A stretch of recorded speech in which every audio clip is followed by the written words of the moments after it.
Fala galera, ligada no canal da Transamérica aqui no YouTube, canal Transamérica Esportes RJ. Eu sou o Gabriel Farias, chegando aqui para analisar mais um tropeço, cara, do Vasco nessa Série B do Campeonato Brasileiro. Impressionante como o Vasco vai engatando um tropeço atrás do outro e se complicando na luta contra o acesso. Hoje um empate por 1-1 contra o Cruzeiro num jogo de final impressionante, eletrizante.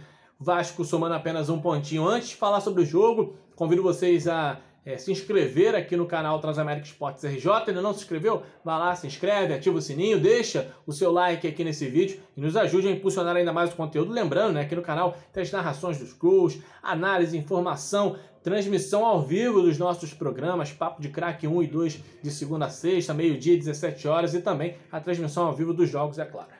Vasco da Gama, cara, repete um ciclo vicioso e é lamentável. É um time que me parece realmente fadado a fracassar nessa Série B.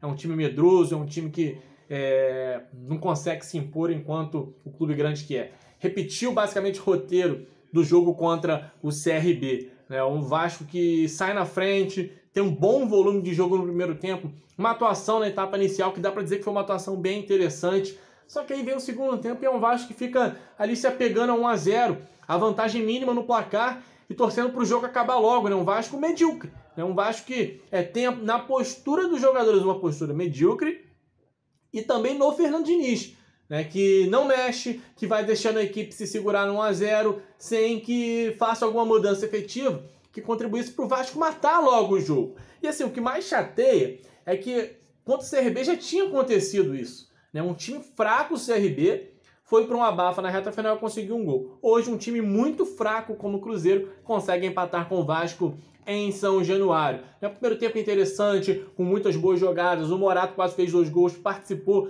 diretamente do lance do gol do Vasco. O Morato, que talvez tenha sido o principal jogador do Vasco hoje. Um gol do Nenê no reencontro com a torcida. Num primeiro tempo em que o Cruzeiro praticamente não incomodou. E você pensa, pô, o cenário tá perfeito, cara. Hoje o Vasco vence e de repente começa uma arrancada que permita ao Vasco sonhar com acesso. Mas aí vem o segundo tempo, você já vê o Vasco criando praticamente nada, um Vasco sendo medroso, um Vasco jogando só em contragolpe e se aproveitando de um adversário, cara, o Cruzeiro, que não tinha qualidade técnica praticamente nenhuma.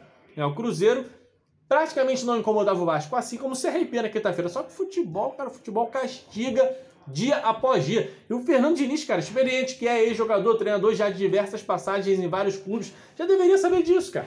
Já deveria saber. E assim, o Vasco mais uma vez se segurou demais, mais uma vez se apegou 1-0 e dessa vez, né, o castigo veio com requinte de crueldade, porque o Vasco faz o segundo gol, mata o jogo na bola do Daniel Amorim, e aí o árbitro anula o gol e na sequência o Cruzeiro, no último lance da partida, arranja um escanteio. E aí o que me chama a atenção é que é um escanteio onde o atleta do Cruzeiro ganha a bola no primeiro pau fazendo aquela casquinha e ninguém chega, cara, no Ramon. O Ramon tá na linha da pequena área. Você imagina um jogo que o Vasco precisa desesperadamente da vitória, o Cruzeiro arranja um escanteio praticamente no último lance.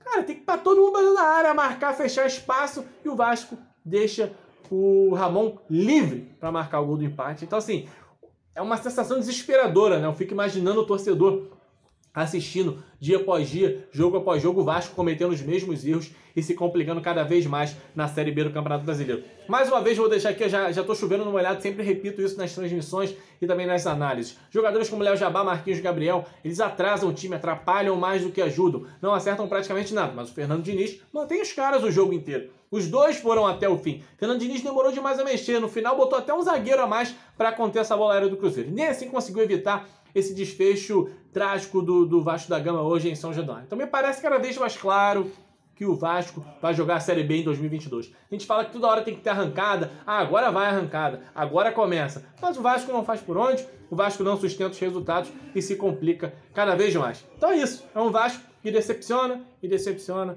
decepção atrás de decepção. O Vasco caminha para ficar na Série B e agora, meu parceiro, só um milagre. Nenhuma mudança de postura mágica de repente vai fazer o Vasco subir, porque a situação vai se complicando cada vez mais. Reduziu um pontinho para o CRB, mas o Vasco está abrindo a rodada, muitas outras equipes ainda irão jogar e o Vasco segue numa situação muito complicada. Uma pena, porque me parece que o cenário vai se fechando e o Vasco vai ficando cada vez mais sem alternativas. Gabriel Farias aqui, essa análise do jogo. Antes de me despedir, peço a vocês de novo, se inscreva aqui no canal Transamérica Esportes RJ, deixe seu like aqui no vídeo, ativa o sininho no nosso canal e curta bastante o nosso conteúdo. E até uma próxima, se Deus quiser, com resultados melhores para o Vasco. Valeu, galera!